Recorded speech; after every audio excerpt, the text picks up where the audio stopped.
I hope in my leadership journey that there's people that are courageous enough to have conversations with me about things that I do that impacts them in a negative way. Because as soon as I learn about that, I can own it, I can apologize, and I can repent and get better. It's the whole goal. Hey, podcast family, and welcome to episode number 280 of the L3 Leadership Podcast, where we are obsessed with helping you grow to your maximum potential and to maximize the impact of your leadership.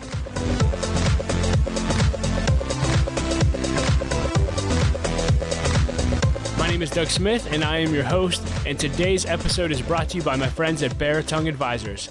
If you're new to the podcast, welcome. I'm so glad that you're here, and I hope that you'll enjoy our content and become a subscriber. And if you've been listening for a while, thank you so much, and it would mean the world to me if you would leave us a rating and review on Apple Podcasts or whatever app you listen to podcasts through. That really does help us reach more leaders, which is our whole mission here at L3 Leadership. So thank you in advance. Well, in today's episode, you'll hear me teach on the subject, how to overcome wounds in leadership. And let me just ask you this, leader. Have you ever been wounded in your leadership journey? I know that I have, and because I didn't have a resource like this, because I didn't have other leaders walk me through my woundedness, I let the pain of my wounds literally hold me back from going after what was in my heart and after my potential for days, months, and in some cases even years. And so it took me a long, long time to learn how to properly handle the wounds that I experienced in my leadership journey. And so today's lesson is basically a summary of everything that I've learned about overcoming wounds. And my hope is that if you've been wounded in your leadership journey, that this will give you a process to help you go through the process quicker, to fully recover and heal from your wounds, and to move more into your potential in the future that God has for you as a leader because you learned how to navigate your woundedness. So that's what you're in store for today. But before we dive into the lesson, just a few announcements. This episode of the L3 Leadership Podcast is sponsored by Bare Tongue Advisors. The financial advisors at Bare Tongue Advisors help educate and empower clients to make informed financial decisions. You can find out how Bare Tongue Advisors can help you develop a customized financial plan by visiting their website at baretongueadvisors.com. That's BERATUNG advisors.com. Securities and investment products and services offered through Waddell & Reed, Inc., member FINRA and SIPC. Bare Tongue Advisors, Waddell & Reed, and L3 Leadership are separate entities. I also want to thank our sponsor, Henny Jewelers. They're a jeweler owned by my friend and mentor, John Henny, and my wife, Laura, and I got our engagement and wedding rings through Henny Jewelers and had an amazing experience. But not only do they have great jewelry, they also invest in people. In fact, for every couple that comes in and gets engaged and gets their engagement and wedding rings at Henny Jewelers, they give them a book to help them prepare for marriage, and we just love that. So if you're in need of a good jeweler, check out hennyjewelers.com. And with all that being said, let's dive right into the episode. Here's my lesson on how to overcome wounds in leadership. And let me just start with a question. Have you ever been wounded in your leadership journey? And if you have been wounded in your leadership journey, did that wound and did the pain of that wound hold you back from going after whatever you were supposed to be going after in that season? And if it held you back, here's the third question. How long did it hold you back? Did it hold you back a day, a couple of weeks, a couple of months, or even a couple years? I ask you that because I know that I've been wounded in my leadership journey.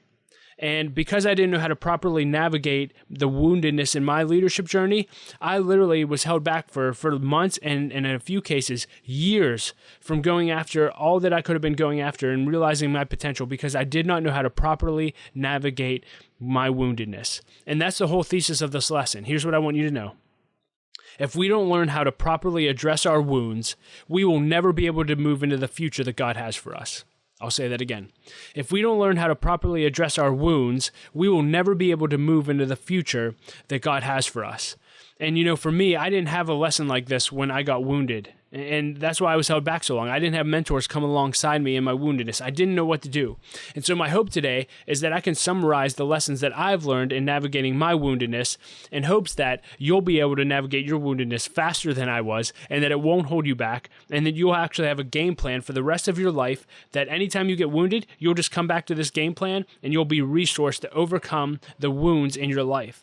And so if you've been wounded in your leadership journey, here's what I want you to know today. You're not alone. You're not alone. You may think you're the only person that's been wounded or in pain, but you're not. Pretty much everyone on the planet has been wounded, and especially in leadership. Number two, I want you to know that your future is not over, even if it seems like it is. Number 3, I want you to know that you are not who other people have said that you are. Number 4, I want you to know that you don't have to carry the pain that comes with your wounds with you everywhere that you go for the rest of your life. I want you to know that your wounds can be healed. I want you to know that your wounds can become a part of your story and your testimony. And I want you to know as a leader, ultimately, your wounds can end up helping others in their woundedness. And lastly, if you're a person of faith, I want you to know that God can paint a beautiful picture and write a beautiful story through your woundedness, if you'll just let him. And so let's dive into the tactical. You guys know I like to be practical. How do you properly address wounds? Here are a few thoughts. Number 1, you have to acknowledge your wounds. You have to acknowledge your wounds. Now, this may seem really, really basic, but you'd be surprised how many people try to mask their wounds through drugs, through alcohol, through performance. You know, for me, many of you know I lost my sister to a heroin overdose in December of 2019. And when I lost my sister, I got a phone call from my dad. I cried for 30 seconds. I went over to my dad's house. I rescued him. I put together the funeral. I put together a message for the funeral. I raised a ton of money for my nephews, and I basically went back to work. I never actually acknowledged the wound that I experienced through losing my sister. I never grieved. And it didn't catch up with me at first, but 9 months later, it ended up leading me into the darkest season of my life. All because I wasn't willing to acknowledge the woundedness I have and actually sit in it and deal with it. And if you're going to heal your wounds, the first step to healing them is you have to acknowledge them. And so what does acknowledging them look like? It could be as simple as journaling. That's where I would encourage you to start. Grab a journal. We have a whole course at L3 on journaling if you're interested. But grab a journal and start to write down your experience. What are your thoughts? Get to the root of the wound. What caused the wound? Who caused the wound? How is it still impacting your life? Write it in a journal. And once you're done journaling, share what you wrote in your journal with somebody that you trust. You can certainly, if you're a person of faith, share it with God. But share it with a trusted friend and start having that conversation. Because here's what I know. You likely know other leaders that have gone through a similar season of woundedness in their life, and they can help comfort you and walk you through your woundedness. You don't have to go through life alone. One of our values here at L3 Leadership is community. We believe that every leader needs community. You were never meant to do life alone. So start to share with some of your trusted friends and advisors in your life what you're going through. We need to acknowledge our woundedness. The second thing I'd encourage you to do to overcome the wounds in your leadership is to go to therapy. Go to therapy. I've said it before and I'll say it again. Counseling and therapy is for the strong. It's not for the weak. And for some reason, leaders have that mixed up. Leaders tend to think that the therapy and counseling is for the weak and not for the strong. Wrong. My therapist has been extremely helpful in helping me address my wounds. Through therapy, I actually discovered that the root of all of my woundedness was the core belief that I'm not enough. Once I discovered that, my therapist took me through an exercise where he had me draw a T-chart on a piece of paper, and on the left column, he said, I want you to write down specific evidence you have that you are enough. It took me a few minutes, but I actually started getting rolling, and I ended up writing a page and a half, and I realized that there's a ton of evidence that supports that I am enough in life. And then he said, okay, well, let's go into the other column. On the right-hand column, I want you to write evidence that you have in your life that proves that you're not enough. And I wrote down a few things, but as I wrote them down, I realized that they were stories that I was just making up in my mind, which I'll talk about in a minute. But this was huge for me. This was huge. And this exercise and therapy led me to healing a significant wound in my life. So my advice to you is go to therapy. It could change your life. You could get a revelation like I had that about what your woundedness is, or you can have an exercise that your therapist takes you through that changes your life forever. Go to therapy. Number 3, ask yourself what stories you're making up in your head.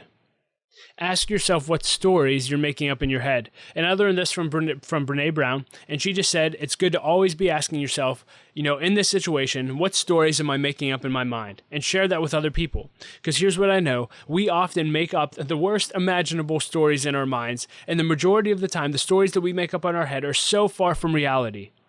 And as a leader, here's what I want you to know. Not every thought or story that comes into your head is true, or if you're a person of faith, or is from God. I'll say that again. Not every thought or story that comes into your head is true, or is from God. And so this is huge, to be able to actually recognize what stories we're making up in our minds. And for me, as I started to think about the stories that I was making up in my mind, what I realized was I would live a lot of my life in other people's heads constantly. And all I would think about, I actually came to the realization that there was 5 people in this season of woundedness that I have that I cared way too much about what they thought of me. And literally, all throughout my day, everything that I did, everything that I would say, everything that I would post, I would just say, I wonder what they think about this. I wonder what they're thinking. Actually, I know what they're thinking. They think this, this, and this. And everything that I thought, all the stories that I was telling myself was basically proving to myself that these 5 people thought poorly of me. That was my assumption. And I literally let these stories that I was making up in my mind take up an enormous amount of my energy, my thoughts, and my belief. And so when I started to get this revelation that I was making up these stories and I don't know if they're true or not, I actually decided to schedule a meeting with each of those 5 people to seek reconciliation, which is going to be my next point. And so my action step here is take some time. And when you've been wounded, journal out. What stories am I making up in my mind? What stories am I believing? Because let me just tell you, they might not even be true.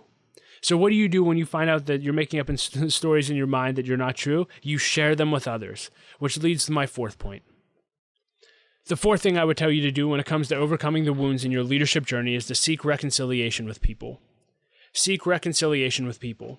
I'll share a scripture with you that had a profound impact on my life, and even if you're not a person of faith, I think this will really impact you. In Matthew chapter 18, verses 15 through 17, Jesus said this.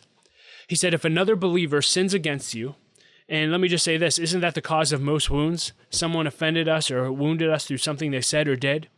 He said, if that happens, go privately and point out the offense. He didn't say to go gossip about it. He didn't say go post on social media. He didn't say be passive aggressive. He said go to them privately and point out the offense. He said if you do that and the other person listens and confesses it, you've won that person back. That's the whole goal here. If someone's wounded you, you want to have a conversation and win the relationship back. But if you are unsuccessful, he said, take 1 or 2 other people with you and go back again so that everything you say may be confirmed by 2 or 3 witnesses. In other words, if one-on-one doesn't work, maybe you need to bring some other people into the conversation to help facilitate that because maybe you guys aren't communicating well. So bring 2 or 3 other people with you. And then he said, if that doesn't work, if the person still refuses to listen, take your case to the church. And then if he or she won't accept the church's decision, treat that person as a pagan or corrupt tax collector. In other words, just move on. But our goal when we're making up stories in our mind or when someone's wounded us should be to go to that person and have a reconciliation conversation. And the goal is to reconcile the relationship, to let them know that they've wounded us and hurt us, and hopefully they'll own it, ask for forgiveness, and get better as a result. Because here's what I know. Leaders, listen to this. Oftentimes, the people that wounded us are not even aware that they wounded us. I'm going to say that again. The people, often the leaders that wounded us, are not even aware that they wounded us. And yet we allow them to take up an enormous amount of time and capacity of our lives. And so I want to encourage you, stop letting them take so much time of your life up. Go to them and have a conversation. In fact, that's exactly what I did. I told you I was making up stories in my mind about what those 5 people believed or thought about me. Well, I scheduled a lunch with each of those 5 people, and I sat down with them, and I said, listen, for whatever reason, I've put you on a pedestal in my life, and I care way too much about what you think of me. In fact, I spent 75% of my day worrying about every action I take, everything that I say, and everything that I post. I constantly am just wondering, what are you thinking? And because I don't know what you're thinking, I make up what you're thinking. And I think what you're thinking is affirming that I am not enough and that I'm worthless and I'm not a good leader and all of these things. And then if they did something specific to make me feel that way, I would share it. Hey, when you did this that one time, it made me feel like I was absolutely worthless, that you didn't believe in me and you just thought I was a total loser. And I would have that conversation with them. And can I let you know what happened at each of those conversations? All of them basically laughed at the thought that I thought they thought poorly of me because they thought the exact opposite.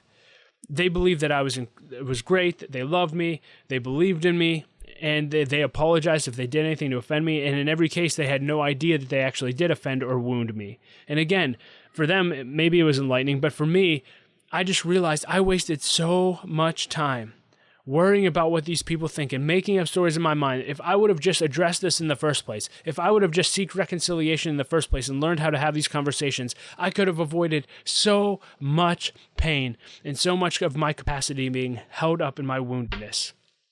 I can't promise that every conversation you'll have will end the way mine did, but I can tell you this, that if you don't learn to confront your wounds with those who have wounded you, you're going to be paralyzed by making up stories in your mind for the rest of your life. Seek reconciliation. In fact, my next step on this point is to write down who wounded you. Maybe it's a list of one person, maybe it's a list of 10 people, and schedule meetings this week with those people to have these conversations. Stop letting the stories you're making up in your mind torment you when you can have one conversation that could reverse everything. Number 5, don't judge people. Assume the best about people. I'll say it again. Don't judge people. Assume the best about people.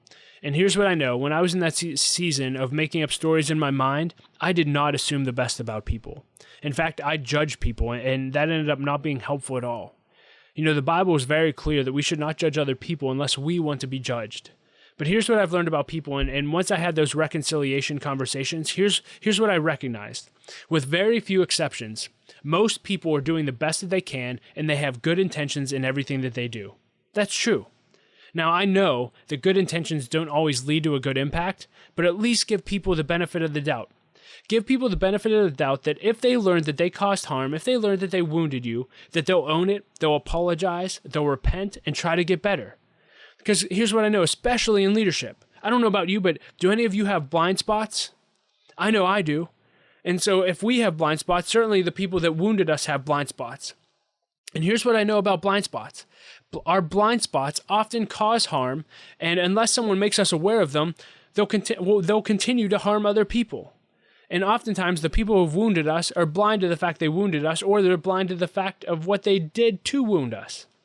And that's why we need to learn to have the courage to address other people's blind spots.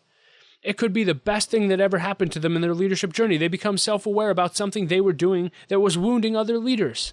You know, I hope in my leadership journey that there's people that are courageous enough to have conversations with me about things that I do that impacts them in a negative way. Because as soon as I learn about that, I can own it, I can apologize, and I can repent and get better. It's the whole goal. And lastly, let me just share this about not judging people and assuming the best. You have no idea what it's like to be in another person's shoes. When that person wounded you, they could have been going through the toughest battle of their lives. They could have had the hardest day of their life, and you had no idea. And if you knew what was going on in their life the time that it happened, you would have so much more empathy. You wouldn't judge, and in fact, you would love them more. I just think the world would be a lot better place if we all stopped judging and started assuming the best about each other. Don't you want people to do the same for you? Don't judge people. Assume the best about people. Number 6, forgive and move on. Forgive and move on. Listen, after you've had conversations with the people who wounded you, you're going to have to make the choice to forgive them, even if they don't apologize. And it's the only way you're going to truly be able to move forward. You know, there was a time where someone wounded me in my journey, and I was so mad and so upset and so sad for 3 days. I didn't acknowledge this person. I didn't acknowledge people around me. I was so upset. And I had a mentor who knew about the situation coming into my life, and he said, Doug, no matter what you do, you can't go back and change what happened and what that person did to hurt you. You can't. There's nothing you can do. All you can do is make the decision to forgive them, and if you truly forgive them, it doesn't mean you'll never think of it again, but it does mean you don't bring it up with them again. And you totally forgive them, and you move on as though it never happened in that relationship. And that spoke to me so much, and I had to spend a little time with God because it was hard for me. But I ended up forgiving that person and never brought it up again, and we have a beautiful relationship to this day. And I'm so grateful that I had a mentor speak into my life and tell me that forgiveness is a choice, and I had a choice to make. And that's what I want to tell you today, leader. You have a choice to make. If you've been wounded, you're ultimately going to have to make the choice to forgive. It's the only way that you're going to move on. And here's what I know. If you're a person of faith, this makes it so much easier. We've been forgiven greatly. And when we realize that we've been forgiven greatly, it makes it a lot easier to forgive others in the same way. So learn to forgive, make the choice to forgive, and then move on. Number 7, and I have to say this as a person of faith, trust God for your future. Trust God for your future. We often get so wrapped up in how we've been impacted by people that we let that override how we've been impacted by God. And if you're a person of faith, realize that God is God, and He's way bigger than the people who wounded you. He's way bigger than your wounds, and you need to learn to trust Him for healing, trust Him for your future. And the Bible says that we can actually cast all of our burdens on Him because He truly does care for us. And when we know that, it makes it so much easier to trust God for our future. Number 8, learn the lessons that you need to learn. I share this quote often by John Maxwell, but it's so good. He always says this. He said, experience isn't the best teacher. Evaluated experience is the best teacher. And when you've gone through the steps that I've just shared with you on how to overcome your wounds, I really want to encourage you, learn those lessons and evaluate the experience and come up with your own lessons. But what you ultimately want to do is come up with your own playbook that you can go to, that when someone wounds you or you get wounded again, you can just go right to the game plan, and hopefully the game plan I just shared with you is helpful to you, but make your own game plan. And you shouldn't just do that in the area of overcoming wounds. You should do that in every area of your leadership. Learn the lessons you need to learn. Number 9, share your journey with others. Share your journey with others. Don't keep your journey to yourself. There are thousands of wounded people and leaders around you that could benefit from learning how you overcame your woundedness. Help them. Write blog posts, share podcasts, do everything you can to add value to leaders who are in the same position you were in just a few weeks, months, or years ago. You'll be surprised how many people that you can help by just simply sharing your journey. And then number 10, very, very simple, repeat this process. Anytime you experience getting wounded, go back through this process, and hopefully each time your wounds will be impacting you less and less because you know how to properly deal with them. And so as we close, I just want to remind you what I reminded you of in the very beginning. If you're wounded, if you've been wounded in your leadership journey, I want you to know that you are not alone. Your future is not over, even if it seems like it is. You are not who other people have said that you are. You don't have to carry the pain that comes with your wounds with you everywhere that you go for the rest of your life. Your wounds can be healed. Your wounds can become part of your testimony. Your wounds can help others in their woundedness. Thank you so much for taking the time to listen today. I hope this episode encouraged you. I hope it challenged you, and I hope it equipped you to properly deal with the wounds in your leadership. Well, hey, leader, thank you so much for listening to my lesson on how to overcome wounds in leadership. I hope that it added value to your life. If you'd like to get the links to anything that I discussed in the lesson, you can find them in the show notes at l3leadership.org/280. And as always, again, if the episode helped you, it would mean the world to me if you would share your key takeaways on social media, or hey, send this episode to 2 or 3 other leaders that you think it would add value to. Again, that helps us grow our audience and reach more leaders, so thank you in advance for that. And leader, I really want to encourage you, as I always do, that if you want to 10x your growth this year, I want to challenge you to either launch or join an L3 Leadership Mastermind Group. Mastermind groups have been the greatest source of growth in my life over the last 6 years. And if you're unfamiliar with what they are, they're groups of 6 to 12 leaders that meet together for at least 1 year in order to help each other grow to their maximum potential, achieve their goals, and to do life together. So if you're interested in learning more about launching or joining an L3 Leadership Mastermind Group, go to l3leadership.org/masterminds. And as always, I like to end every episode with a quote, and I'll quote Gerald Brooks today, and he said this. He said, "Leadership is the heart of giving away everything that God has given you." And I just love that. Leadership is the heart of giving away everything that God has given to you. Well, hey, I hope that, again, this episode encouraged you. Laura and I love you so much. We believe in you. Keep leading. Keep making a difference. Don't quit. Keep going. You got this. Have a great day, and we will talk to you next episode.